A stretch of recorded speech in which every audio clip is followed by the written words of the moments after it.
আমি রোজা, বয়স 18 বছর। যখন আমার 10 বছর বয়স তখন দেখলাম বাবা নতুন বিয়ে করে নতুন মা নিয়ে এসেছে।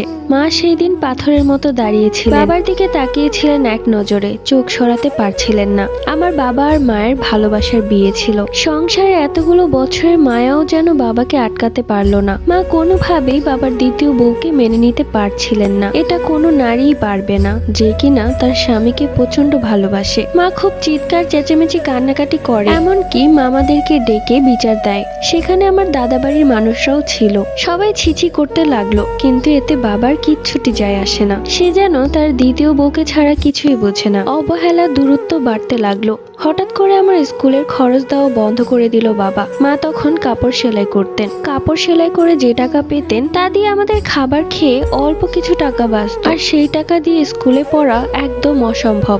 আমি বাবাকে বেশ আবেগ ভরা কণ্ঠে বললাম, বাবা আমার স্কুলের বেতনটা দিয়ে দাও না, 4 মাসের বেতন জমে গেছে। স্যার বলেছে বেতন পরিশোধ না করলে আমাকে পরীক্ষা দিতে দিবে না। কিন্তু বাবা শুনেননি, বরং আমাদেরকে একবারের জন্য নিঃস্ব করে চলে গেলেন তার দ্বিতীয় বউয়ের কাছে। মাও আর বাবাকে ফিরালেন না, কেননা মা জানতো বাবাকে ফিরালেও সে আর ফিরবে না। মা আমাকে নিয়ে চলে আসলো আমার নানু বাড়িতে। বড় মামা মাকে দু চোখে দেখতে পারতো না, কেননা বড় মামা বারবার মায়ের অংশ চাচ্ছিল। কিন্তু আমার নানা বলে দিলেন যে মায়ের অংশ মায়েরই থাকবে, কাউকে দেওয়া হবে না। নানা নানির কাছেই আমি বড় হয়েছি। স্কুলে পড়া সবকিছু খরচ নানাই বহন করত। মা যে বসে বসে খেত সেটা না, মাও সেলাই কাজ করে যতটুকু পারতো সবটাই নানার হাতে এনে দিত। কিন্তু এতেও আমার বড় মামা আর মামি অনেক হিংসা করত, বলতো আমার মাকে বিয়ে দিয়ে দিতে। কিন্তু আমার মা কখনোই বিয়ে করেননি আমার কথা ভেবে। মা যদি বিয়ে করতেন তাহলে আমাকে কে দেখবে। আস্তে আস্তে বড় হতে লাগলাম। যখন আমার 15 বছর বয়স তখন আমার নানা মারা যায়। আমরা খুব ভেঙে পড়ি। মাথার উপর ছাদ ছিল, সেও চলে গেল। নানা মারা যাওয়ার পর বড় মামা উন্মাদ হয়ে গেলেন আমাদেরকে বাড়ি থেকে বের করার জন্য। এক পর্যায়ে আমরা গ্রামের মানুষদেরকে ডাকতে বাধ্য হই। মেম্বারের কাছে খবর চলে যায়। সে এসে একটা মীমাংসা করে দিয়ে যায়। অর্ধেক বাড়ি আমাদের আর অর্ধেক বাড়ি মামাদের। অর্ধেক জায়গায় আমি, আমার মা এবং নানি থাকতাম। 2 বছর পর নানিও আমাদেরকে ছেড়ে চলে যায়। তখন আমার 17 বছর বয়স। আমি 6টা বাচ্চাকে পড়াতাম। সেই টাকা দিয়ে আমার পড়াশোনার খরচ এবং বাকি টাকাটা মায়ের হাতে তুলে দিতাম। ওইদিকে মাও সেলাই করে টাকা জমাতো। খাওয়া দাওয়ার খরচ বাদে যে টাকা বাঁচতো সেই টাকাটা আমরা জমাতে শুরু করলাম। মূলত আমার মা টাকা জমাচ্ছিল আমার বিয়ে দেওয়ার জন্য। তো এরকম করতে করতে আমরা প্রায় 25,000 টাকা জমাই। আমাদের জীবনের খুব বড় একটা সম্বল। একদিন হঠাৎ করে মা অজ্ঞান হয়ে মাটিতে পড়ে যায়, যার কারণে মাকে হাসপাতালে নিয়ে যেতে হয়। তখন ডাক্তার বলল আমার মায়ের একটা কিডনি ড্যামেজ হয়ে গেছে। মায়ের একটা কিডনি ড্যামেজ হওয়ার কথা শুনে আমার মাথায় আকাশ ভেঙে পড়লো। প্রথমত বাবা ছেড়ে চলে গিয়েছিল, এরপর নানা নানিও ছেড়ে চলে গেল। আর এখন মায়ের কিছু হয়ে গেলে আমি কি করব? আস্তে আস্তে আমাদের জমানো শেষ সম্বলটুকু মায়ের চিকিৎসার খরচে চলে যাচ্ছিল। মা একটা কিডনি নিয়েই বেঁচে ছিলেন। মায়ের ওষুধ কেনার পর খাবারের টাকায় কোনো রকমে সংসার চলতো। আমাদের অবস্থা তখন বেশ খারাপ হয়ে যাচ্ছিল। এমনও হতো যে দুবেলা ঠিক মতো খেতে পারতাম না। সব কাজকর্ম শেষ করে রাতে খেতাম আর সারাদিন পানি খেয়ে কাটাতাম। আমাদের অবস্থা খুব খারাপ হয়ে গিয়েছিল। মামার কাছে হাত পাতলে তিনি খাবার দিতেন না। এরপর আমাদের এই অভাবের টানাপড়া সংসারে মামা আমাদেরকে একটি প্রস্তাব দেয়। সেটি হচ্ছে মামা ভালো দামি দিবে, মায়ের জায়গাটুকু যেন মামাকে দিয়ে দেওয়া হয়। মা কোনোভাবেই রাজি হচ্ছিল না। মা বলছিল ওষুধ না খেয়ে মারা যাব, তবু এই জায়গা তোকে দিব না। তোকে যদি এই জায়গা দিয়ে দেই তাহলে আমার মেয়ের কি হবে? আমি তো আজ আছি কাল নাও থাকতে পারি, কিন্তু ওর মাথার উপরে তো একটা ছাদ থাকবে। মামাকে আমরা ফিরিয়ে দেই, কিন্তু আস্তে আস্তে মায়ের শরীর খুব খারাপ হতে থাকে। আগে তাও মা সেলাই কাজ করতে পারতো, এখন কিছুই করতে পারে না, সারা দিন শুয়ে থাকে। ডাক্তারের চিকিৎসা জানা গেল যে মায়ের আরো একটা কিডনিও পচতে শুরু করেছে। মা বুঝতে পেরেছিলেন মা খুব শীঘ্রই আমাকে ছেড়ে চলে যাবে, তাই মা চাচ্ছিল আমাকে বিয়ে দিতে, যাতে তিনি মরেও শান্তি পান। এক পর্যায়ে মায়ের জোরাজুরিতে আমি রাজি হয়ে যাই। আমাদের গ্রামেরই এক ছেলে যার নাম কাশেম, তার নাকি আমাকে খুব ভালো লাগে। এর আগেও প্রস্তাব পাঠিয়েছিল, কিন্তু মা ফিরিয়ে দিয়েছিলেন। সে এখনো আমাকে বিয়ে করতে চায়, যার কারণে মা আর তাকে ফিরালেন না। মা বললেন ঠিক আছে, কিন্তু তাড়াতাড়ি বিয়েটা করতে হবে। বিয়েতে সবচেয়ে বেশি খুশি ছিলেন আমার মা, কিন্তু আমি মোটেও খুশি ছিলাম না। মাকে ছেড়ে যেতে আমার মন চাইছে না। গায়ে হলুদের রাতে আমি কাশেমকে বললাম, আপনি তো জানেন আমার মায়ের অবস্থা ভালো না, তাই বিয়ের পর মা যতদিন বাঁচবে আমি মায়ের কাছেই থাকবো। এই কথা শুনে সে বলল, আমি এই কথাটা তোমাকে আজই বলতে চেয়েছিলাম, কিন্তু তুমিই বলে দিলে। আমিও চাচ্ছিলাম তুমি আমার কাছেই থাকো। আম্মার খেয়াল রাখো, আর ওষুধপত্র যা যা লাগে সব আমিই দিব। কাশেমদের বাপদাদাদের জমি সম্পত্তি আছে, তারা প্রভাবশালী লোক, তাই তো আমার মা সুখের কথা ভেবে তার সাথে আমার বিয়ে দেওয়ার কথা ভেবেছে। লোকটার বয়স একটু বেশি, 9 বছর বিদেশেই থেকেছে। গায়ে হলুদের রাতেই আমি মায়ের হাত শক্ত করে ধরে রাখলাম। মা আমার দিকে তাকিয়ে হাসছে, এটা খুশির হাসি। মরার আগে আমাকে বধূ রূপে দেখেছে। সারাদিনের ক্লান্তিতে আমারও চোখ বুজে এলো। যখন ঘুম ভাঙলো তখন দেখলাম মা আমার হাতটা শক্ত করে ধরে রেখেছে আর ওপরের দিকে তাকিয়ে আছে, মুখে একটা মিষ্টি হাসি। মা, ও মা, কথা বলছো না কেন? না, মা আর কোনো কথা বলেনি, আমাকে ছেড়ে চলে গেছে ওপারে। এতিম হয়ে গেলাম আমি। এক এক করে সবাই আমাকে ছেড়ে চলে গেল। আমার বিয়ের দিনই হয় আমার মায়ের জানাজা। জানাজা শেষে কাশেম আর আমাকে এ বাড়িতে রাখেনি। কাজীর মাধ্যমে বিয়ে করে সে তাদের বাড়িতে নিয়ে যায় আর মায়ের দলিলটা আমার সাথে নিয়ে যায়, যাতে পরবর্তীতে আসতে পারি। নিজের সব কাপড় চোপড় নিয়ে আমি চলে গেলাম কাশেমের বাড়িতে। সেই হচ্ছে আমার একমাত্র ভরসা। জানি না আমার কপালে কি আছে, কিন্তু আমি তাকে অনেকটাই ভালোবাসতে চাই, যতটা ভালোবাসলে সে কখনোই আমাকে ছেড়ে যাবে না। তার সাথে শুরু হলো আমার সংসার। আমি তাকে খুব মেনে চলতাম, কেননা সে ছাড়া তো আমার আর কোনো সাহারা নেই। কাশেম প্রচুর পান খেত, তাই খাবার শেষে ওর পান বানিয়ে ওর হাতে দিয়ে আসতাম। ও ভীষণ খুশি হয়ে যেত এবং আমাকে বলতো, আদুরে বউ। এমনি তার সাথে আমার খুব ভালো একটা সময় কাটছিল। কিন্তু হঠাৎ করে একদিন বিকেল বেলা এক মহিলা ব্যাগ হাতে এবং 10-11 বছরের একটি ছেলে বাড়িতে আসা মাত্রই আমার মুখোমুখি হয়ে যায়। আমি তাকে বললাম, কে আপনি, কি চাই এখানে? তখন সে জানতে চাইলো আমি কে, কেনই বা এখানে থাকছি, আমি কি এবারের নতুন কাজের লোক। আমি তাকে কিছু বলতে যাব, অমনি আমার পেছন থেকে কাশেম বেরিয়ে এসে বলল, রহিমা, তুমি চলে এসেছো। তখন সেই মহিলা আমার স্বামীকে বলতে লাগলো, এই মেয়েটা কে, এ বাড়িতে কি করছে? তখন কাশেম বলল, ও আমার দ্বিতীয় স্ত্রী। দ্বিতীয় স্ত্রীর কথাটা শোনা মাত্রই আমি সবকিছু বুঝে ফেললাম। তার মানে যে দাঁড়িয়ে আছে সে তার প্রথম স্ত্রী। তখন সে মহিলা খুব জোরে জোরে চিৎকার এবং আমাকে খারাপ ভাষায় গালাগালি করতে লাগলো, এমনকি দৌড়ে এসে আমার চুলের মুঠি ধরে। ঠিক তখনই কাশেম সে মহিলাকে একটা চড় মারে। এই জিনিসগুলো আমার সামনে এর আগেও ঘটেছে, যখন আমার মা আমাকে নিয়ে বাবার কাছে গিয়েছিল। বাবা দ্বিতীয় বিয়ে করেছিলেন। আমি তখন ঠান্ডা মাথায় ভদ্রভাবে তাকে বললাম, আগে আপনি ভেতরে আসুন, এরপর বসে বসে কথা বলবো। আমার এই কথা শুনে কাশেম ভীষণ অবাক হয়ে গেল, কেননা কোনো স্ত্রী এটা সহ্য করতে পারবে না। আর আমি কিভাবে এত ভদ্রভাবে কথা বলছি। ওইদিকে সে মহিলা আমাকে গালাগালি দিতেই আছে। কাশেম বকাঝকা করলে আমি কাশেমকে বলি, আপনি চুপ করেন, আমি বিষয়টা দেখছি। তখন কাশেম আর কোনো কিছু না বলে বাজারে চলে যায়। আমি সেই মহিলাকে সোফায় বসিয়ে আপু বলে কথা শুরু করি। আমার মুখে আপু শুনে সেই মহিলাটা একদম চুপ হয়ে যায় আর আমার দিকে কাঁদো কাঁদো চোখে তাকিয়ে বলে, বোন, আমার সংসারটা ভাঙ্গিস না, তুই চলে যা। দেখেন আপু, আমি জানতাম না যে তার প্রথম স্ত্রী আছে। আমি যদি জানতাম তাহলে কখনোই তাকে বিয়ে করতাম না। সে সবসময় বলেছে সে এখনো বিয়ে করেনি, যার কারণে আমার মা বিয়ে দিতে রাজি হয়েছে। আমি সে মহিলাকে বারবার বোঝানোর চেষ্টা করলাম যে আমরা মিলেমিশে থাকতে পারি, কিন্তু সে বারবার অনুরোধ করে যাচ্ছে আমাকে এই বাড়ি থেকে বের হয়ে যেতে। আমি কিভাবে বাড়ি থেকে বেরিয়ে যাব? আমার যে কাশেম ছাড়া আর কেউ নেই। এরই মাঝে কাশেম এলাকার মুরব্বীদেরকে নিয়ে বাড়িতে চলে আসে। এরপর বড় ধরনের একটা ঝামেলা হয়। তার প্রথম স্ত্রী জানায় যে বিয়ের ব্যাপারে সে কিছুই জানতো না, সে তার অনুমতি ছাড়াই দ্বিতীয় বিয়ে করেছে। তখন কাশেম চুপ করে থাকে। গ্রামের সবাই আমাকে নিয়ে কটু কথা শুরু করলো, আমি নাকি কাশেমের টাকা পয়সা দেখিয়ে বাড়িতে এসেছি, একটা লোভী মেয়ে। এইসব কথা শুনে আমার ইচ্ছে করছিল গলায় দড়ি দিয়ে এখনই মারা যাই। জন্মের পর কি কম কষ্ট সহ্য করেছি, এখন নতুন করে কষ্ট শুরু হয়েছে। কাশেম সবার সামনে বলে দেয় সে শুধু আমার সাথেই সংসার করতে চায় এবং রহিমা মানে প্রথম স্ত্রীকে যেতে বললেন। তখন গ্রামের সবাই বললেন, ঠিক আছে, সে চলে যাবে, তুমি তাকে তালাক।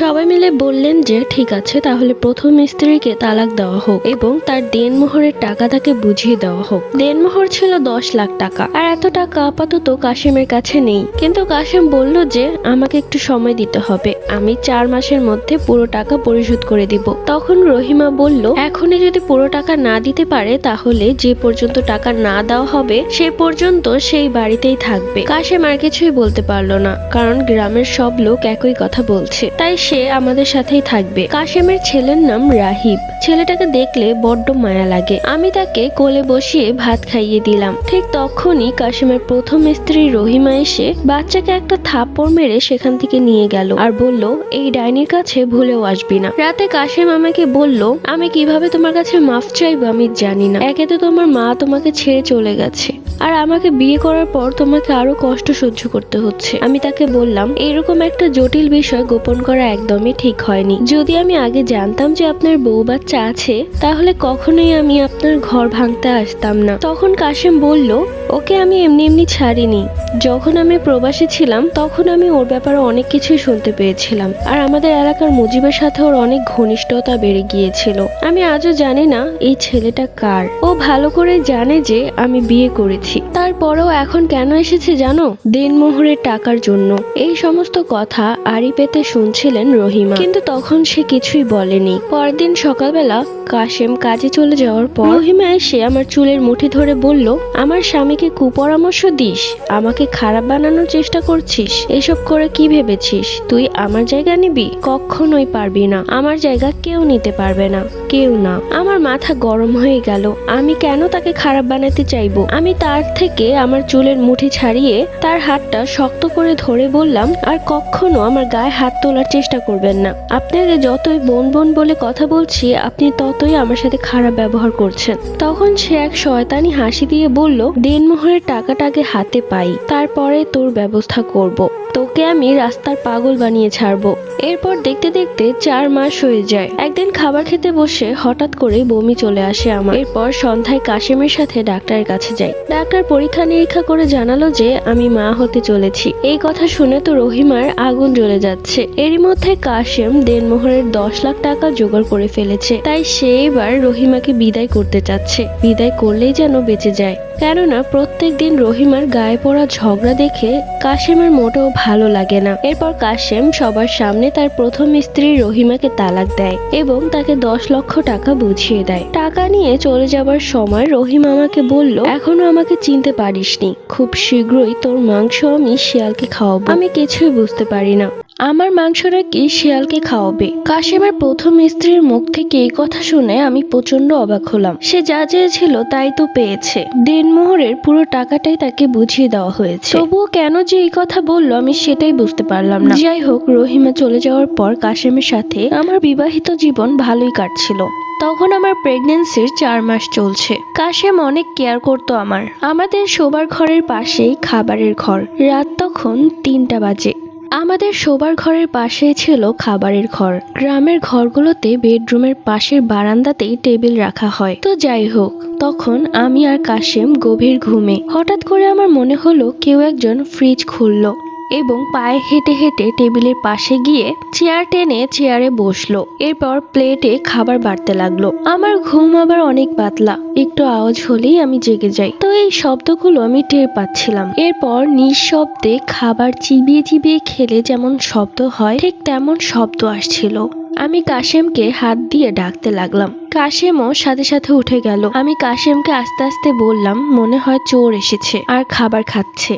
তখন কাশেমও চুপ করে থেকে শব্দটা শুনতে পেল যে কেউ খাবার খাচ্ছে। তো কাশেম আর আমি আস্তে আস্তে এই রুমে এসে লাইট অন করতেই দেখলাম কেউ নেই সেখানে।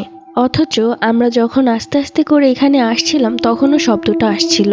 এত জলদি কেউ গায়েব হয়ে যাবে এটা অসম্ভব। টেবিল চেয়ার সবকিছুই গোছানো। আমি ফ্রিজ খুললাম, দেখলাম সেখানে খাবার রাখা আছে। তাহলে আমি যে শব্দগুলো পাচ্ছিলাম সেগুলো কোথা থেকে আসছিল? কাশেম আমাকে বোঝালো, তোমার আর আমার মনের ভুল হয়েছে, চলো গিয়ে ঘুমিয়ে পড়ি। এরপর গিয়ে ঘুমিয়ে পড়লাম। সকাল হলো। সকালবেলা আমি রান্না করছিলাম। ঠিক তখনই আমার পেছনে দাঁড়িয়েছিল কাশেম। সে আমার সামনে এসে বসে বলল, আমাকে একটা মাছ ভাজা দাও। আমি মনে মনে ভাবতে লাগলাম, কাশেম তো মাছ ভাজা খায় না, কখনো খেতেও দেখিনি, তাহলে হঠাৎ ও মাছ ভাজা কেন খেতে চাচ্ছে? তো যাই হোক, আমি এক টুকরো ইলিশ মাছ ভাজা ওকে খেতে দিলাম। আমি হতভাগ হয়ে তাকিয়ে রইলাম ওর মাছ খাওয়ার দিকে।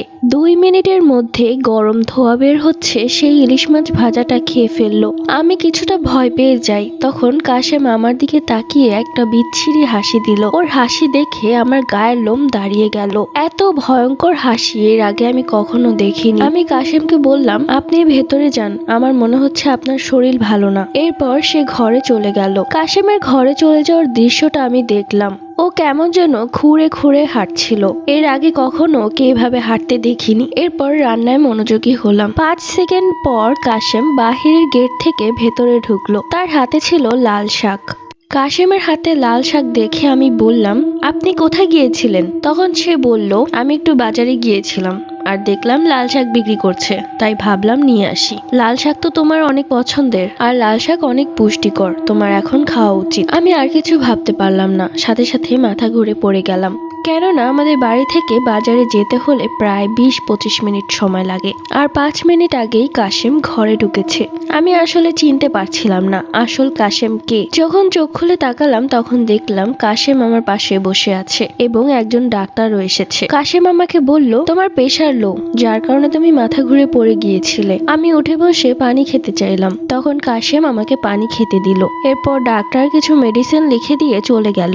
আমি কাশেমকে জড়িয়ে ধরে বললাম, আমাদের সাথে খুব খারাপ কিছু হবে বলে আমার মনে হচ্ছে। তখন কাশেম আমার কপালে চুমু দিয়ে বলল, তুমি এখন অন্তঃসত্ত্বা, তাই তোমার মাথায় দুশ্চিন্তা ভর করছে। কিছুই হবে না, আল্লাহর রহমতে সবকিছু ভালোই হবে। এরপর সময় কাটতে লাগলো। তখন আমি 6 মাসের অন্তঃসত্ত্বা। এই কয়েকদিনে আমার সাথে অনেক ঘটনা ঘটেছে। কোনো কিছুই আমি কাশেমকে বলিনি, কেননা কাশেম বিশ্বাস করবে না। আমি মনে মনে ধরে নিয়েছিলাম হয়তো অন্তঃসত্ত্বার কারণে একটু বেশি ভাবছি, আর যেগুলো চোখে পড়ছে সেগুলো আমার মনের ভুল। রাত 2টা বাজে। আমার মনে হলো কেউ আমাদের বাড়ির ছাদের উপর নূপুর পরে হাঁটছে। শব্দটা শোনার পর আমি ভাবলাম যে এটাও আমার মনের ভুল, শুধু শুধু ভয় পাচ্ছি। আসলে তেমন কিছুই না, কিন্তু এই শব্দটা কাশেমও শুনেছে। তাই সে ঘুম থেকে উঠে বাহিরে বের হয় এবং উঠোনে দাঁড়িয়ে বাড়ির ছাদের দিকে তাকায়। আমি ওকে উঠে যেতে দেখে বারান্দায় এসে দাঁড়ালাম। তখন কাশেম আমাকে বলল, এই অবস্থায় তুমি বাহিরে বের হইও না। সেই দিন রাতে কাশেম কিছু একটা দেখেছিল।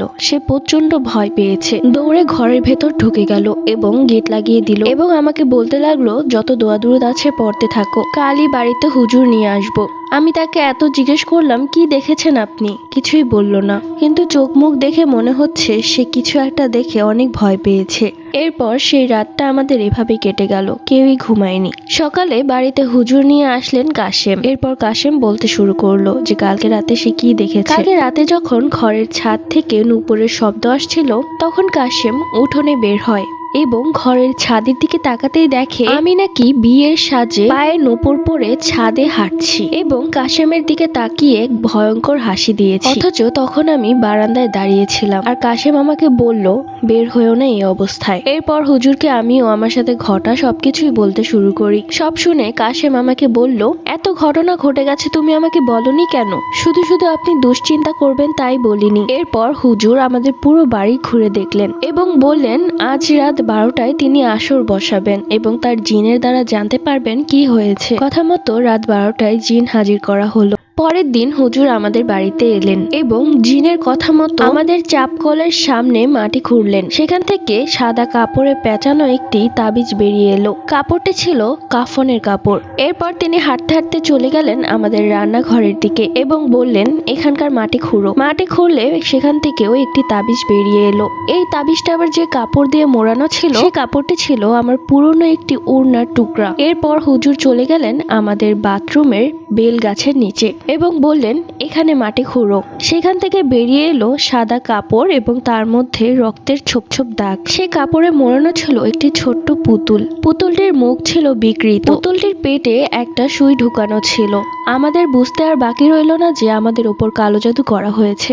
এরপর কবিরাজ চলে গেলেন আমাদের বাড়ির পেছনের পুকুরে। পুকুরের সামনে একটি বড় তেঁতুল গাছ আছে। সেই তেঁতুল গাছের সামনে মাটি খুঁড়লেন এবং সেখান থেকে বেরিয়ে এলো একটি কাগজ, যেখানে আরবি লেখা উল্টো করে লেখা ছিল। কবিরাজ বললেন, এই কালো জাদু 1-2 দিনের না, অনেক দিন আগের। যে এই কালো জাদু করেছে সে এই বাড়িতে কোনো এক সময় অনেক দিন উপস্থিত ছিল। কাশেম আর আমার বুঝতে বাকি রইল না যে এইগুলো রহিমার কাজ। তখন আমি কাশেমকে বললাম, রহিমা যাওয়ার সময় আমাকে এই কথা বলেছে। এরপর সেই হুজুর কালো জাদু কাটিয়ে দিলেন এবং পুরো বাড়ি বন্ধ করে দিয়ে গেলেন। সেই সাথে আমাকে একটি শরীর বন্ধর তাবিজ দিয়ে গেলেন। তখন আমি হুজুরকে বললাম, কাশেমকেও একটি শরীর বন্ধের তাবিজ দিন। তখন সে হুজুর বলল, কাশেমের তো ক্ষতি করতে চায় না, ক্ষতি করতে চায় তোমার। কাশেম আর দেরি না করে চলে যায় রহিমার বাপের বাড়িতে।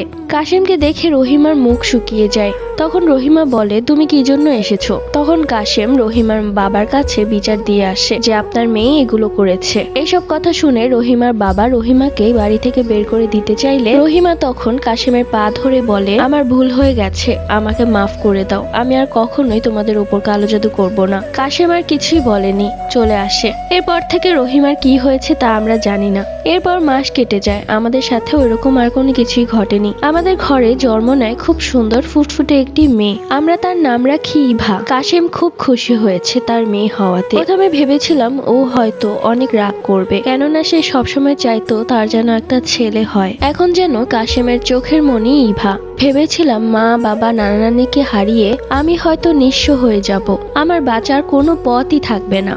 যখন কাশেম আমার জীবনে আসলো তখন বুঝতে পেরেছি আমার জীবনটা আসলে কাশেম ছাড়া অপূর্ণ, সেই সাথে আমার মেয়ে ইভা, আমাদের সুখী পরিবার। সবাই আমাদের জন্য দোয়া করবেন যাতে এভাবে আমরা হাসি খুশি জীবনযাপন করতে পারি। এই ফুল স্টোরিটা লিখে পাঠিয়েছে রোকেয়া রোজা। সো রোজা স্টোরিটা তোমাদের কাছে কেমন লেগেছে অবশ্যই কমেন্ট করে জানিয়ে দিও, এবং এইরকম স্টোরি শোনার জন্য জান্নাত ব্লগার ইউটিউব চ্যানেলটি অবশ্যই সাবস্ক্রাইব করে রেখো।